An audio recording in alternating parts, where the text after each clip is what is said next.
Hello പ്രിയപ്പെട്ടവരെ, നമ്മൾ ഇപ്പോൾ പോകുന്നത് നരിപ്പറ്റയുടെ കലാകേന്ദ്രമായ മൊട്ടേമൽ വീട്ടിലേക്കാണ്.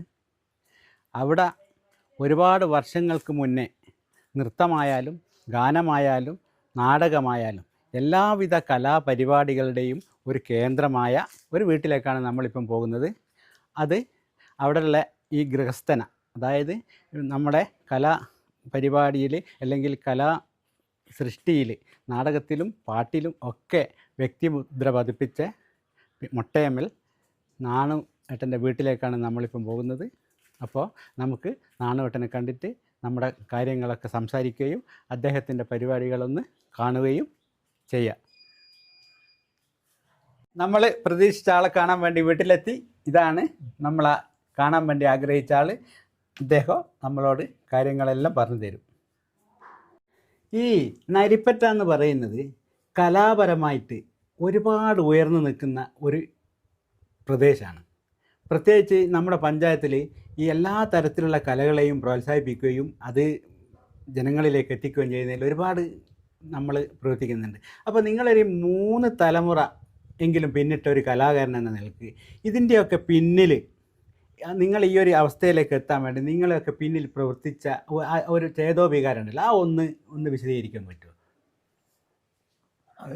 അത് പറഞ്ഞാൽ ഈ നേരത്തെ ഞാൻ പറഞ്ഞ പോലെ ഈ നമ്പാളൻ നമ്പ്യാരുടെ അന്നത്തെ ആ പുരാണ നാടകങ്ങളെല്ലാം കണ്ട് അതിൽ കൂടി ഇങ്ങനെ ആകർഷിച്ച് വന്ന് ആ ഒരു തലമുറ നമ്പ്യാറെ ആ പാൽക്കുറുപ്പിൻ്റെയും മേക്കപ്പ് മാൻ ആ ഒരു കാലഘട്ടം കഴിഞ്ഞതിന് ശേഷം ആണ് ഞാൻ ഈ നരിപ്പറ്റ ഗ്രാമീണ കലാസമിതി എന്ന സമിതിയായി NGKS അതിൻ്റെ നിർമ്മാതാക്കൾ യഥാർത്ഥത്തിൽ അന്ന് സഖാവ് കല്ലുമ്മൽ ബാലേട്ടനും മൊയിലോത്ത് കണാരേട്ടനും മൊയിലോത്ത് കുഞ്ഞിക്കണ്ണാട്ടനും കുഞ്ഞിരാമക്കുറുപ്പും പിന്നെ കടുക്കാങ്കണ്ടി നമ്പ്യാർ ശങ്കരൻ ഇവരെല്ലാം തന്നെയാണ് അന്നത്തെ ആ ടീമിൽ. AP കുഞ്ഞിക്കണ്ണൻ അതെല്ലാം അന്നത്തെ നരിപ്പറ്റ ഗ്രാമീണ കലാസമിതിൻ്റെ സൃഷ്ടാക്കൾ ഒരാണ് അതിൻ്റെ സംവിധാനം എല്ലാം.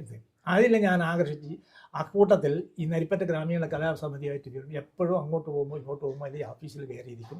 അവിടെ നിന്ന് ഇവർ എന്നെക്കൊണ്ട് ഞാനന്ന് ചെറുതായിട്ട് പാട്ട് എന്ന് പറഞ്ഞാൽ പാട്ടുകാരനല്ല, എന്നാൽ ഒരു മൂളുന്ന അവർ ഇങ്ങനെ എന്നെ കൊണ്ട് പാടിക്കും, എന്തെങ്കിലും പാട്ടിങ്ങനെ പാടിച്ചുകൊണ്ടിരിക്കും. അങ്ങനെയാണ് ഞാൻ ഈ മേഖലയിൽ വരുന്നത്. നരിപ്പറ്റേൻ്റെ പാരമ്പര്യം എന്ന് പറഞ്ഞാൽ ഈ ആശാൻ നമ്പാളും കണാരേട്ടനും ഇവരെല്ലാം കൂടി ചേർന്ന് അങ്ങനെയാണ് ആ തുടക്കത്തിൽ അങ്ങനെ പാരമ്പര്യമായിട്ട് നരിപ്പറ്റേൻ്റെ ചരിത്രം. അല്ല, നിങ്ങൾ പാട്ട് മാത്രമല്ല, പാട്ട് പാടുന്നതിനപ്പുറം നാടകത്തിൽ അഭിനയിക്കുകയും അതുപോലെ തന്നെ നാടകങ്ങൾ രചിക്കുകയും പാട്ടുകൾ എഴുതുകയും ചെയ്തിട്ടുണ്ട് ഒരുപാട്, അല്ലേ? ഒരുപാട് പാട്ടുകൾ നമ്മളൊക്കെ കേട്ടിട്ടുണ്ട്. അപ്പോൾ അതൊക്കെ എന്ന് പറഞ്ഞാൽ നിങ്ങളുടെ ഒരു ബഹുമുഖ പ്രതിഭ എന്ന നിലക്കാണ് ഞങ്ങൾ കാണുന്നത്. അതുകൊണ്ടാണ് ഈ ഒരു കാര്യങ്ങൾ ചോദിക്കുന്നത്. അതിൻ്റെ കാര്യം ഇതാണ്, ഇവരുടെ പ്രോത്സാഹനം.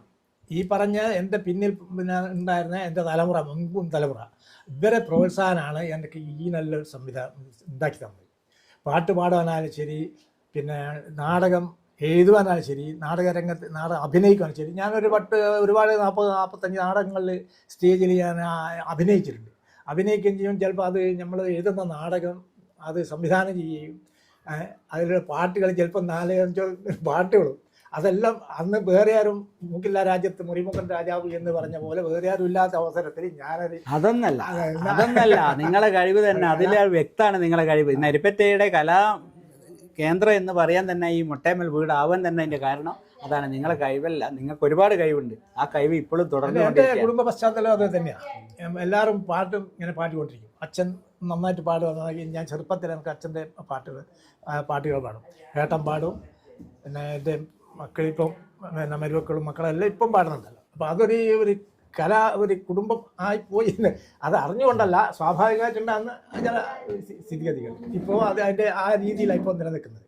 മോള് പാടുന്നുണ്ട്, മോൻ പാടുന്നുണ്ട്, മരുമക്കൾ പാടുന്നുണ്ട്, എല്ലാം ആ ഒരു കണ്ണി.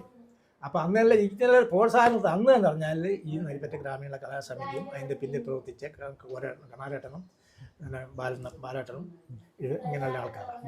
അപ്പോൾ ഓരോ ഇങ്ങനെ നിൽക്കുന്ന വരെ ഞാനിങ്ങനെ പിന്നെ ചെറിയ നാടകങ്ങൾ എഴുതി തുടങ്ങി ഞാൻ അതിൽ അഭിനയിക്കാൻ തുടങ്ങി. അങ്ങനെയാണ് ആ നാടകം ചില പരാമർശം ഉണ്ടാക്കിയ നാടകങ്ങളെല്ലാം രംഗത്ത് അവതരിപ്പിക്കേണ്ടി വന്നത്.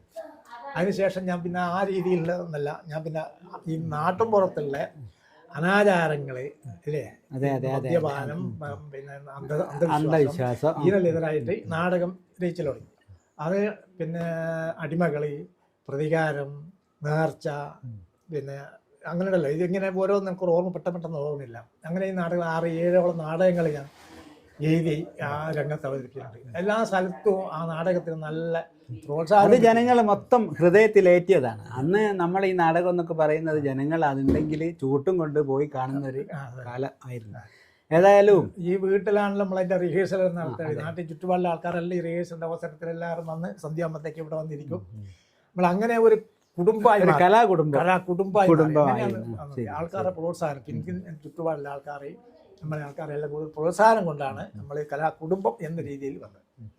അപ്പോൾ നരിപ്പറ്റയിലെ ഒരുപാട് കാലം കലാരംഗത്ത് പ്രവർത്തിക്കുകയും വളർന്നു വരുന്ന തലമുറക്ക് ഒരുപാട് അനുഭവങ്ങളും ഒരുപാട് അറിവും നൽകുന്ന നിങ്ങൾ എന്തായാലും നമുക്ക് ഈ ഒരു നരിപ്പറ്റയ്ക്ക് തന്നെ ഒരു അഭിമാനമാണ്. അതിൻ്റെ അടിസ്ഥാനത്തിൽ ഒരു 2 വരി നിങ്ങൾ തന്നെ എഴുതിയ ഒരു 2 വരി ഗാനം ഏതായാലും വേണ്ടില്ല, ഒരു 2 വരി ഗാനം ഒന്നും കൂടെ ആലപിച്ചൂടെ നമുക്ക് വേണ്ടി, പ്രേക്ഷകർക്ക് വേണ്ടി? ഏറെ നാടകഗാനങ്ങളും ഗാനങ്ങളും ഒക്കെ എഴുതിയിട്ടുണ്ട്. പക്ഷെ അതൊന്നും പബ്ലിഷ് ചെയ്തില്ലെങ്കിലും ഞാൻ തന്നെ സ്റ്റേജിൽ അവതരിപ്പിക്കുന്ന ഒരു അവസ്ഥയുണ്ടായിരുന്നു. പക്ഷേ ആ ഒരു അവസരങ്ങളിൽ എനിക്ക് ഹൃദയത്തിൽ തട്ടിയ ഒരു അനുഭവം ഉണ്ടായിരുന്നു. ആ അനുഭവത്തിൻ്റെ വെളിച്ചത്തിൽ അത് എനിക്ക് തോന്നുന്നത് 1982 കാലഘട്ടത്തിലാണ്. എൻ്റെ ഒരു സുഹൃത്തിൻ്റെ മനപ്രയാസത്തിൽ, ആ ഒരു പ്രത്യേക വിയോഗ പ്രയാസത്തിൽ ഞാനൊരു കുറേ വരികൾ എഴുതിയിട്ടുണ്ട്. ആ വരികൾ എനിക്ക് ഇന്നും എൻ്റെ മനസ്സിൽ ഇങ്ങനെ അമർന്ന് കിടക്കുന്നതാണ്. എന്നോട് അറിയാതെ അവസരങ്ങളിൽ പാടിപ്പോകുന്നത്. അത് ആ ഒരു പാട്ടിൽ ഒരു 4 വരി ഞാൻ നിങ്ങൾക്കാണ് വേണ്ടി പാടുന്നത്. ഒരു വിഷാദരാഗമായി നീയകന്നു പോൻ വിടരാൻ വിതുമ്പു നീ മുകുളം വീണടിഞ്ഞു പോ. ഒരു വിഷാദരാഗമായി നീയകന്നു പോൻ വിടരാൻ വിതുമ്പു നീ മുകുളം വീണടിഞ്ഞു പോ. ഒരു വിഷാദരാഗമായി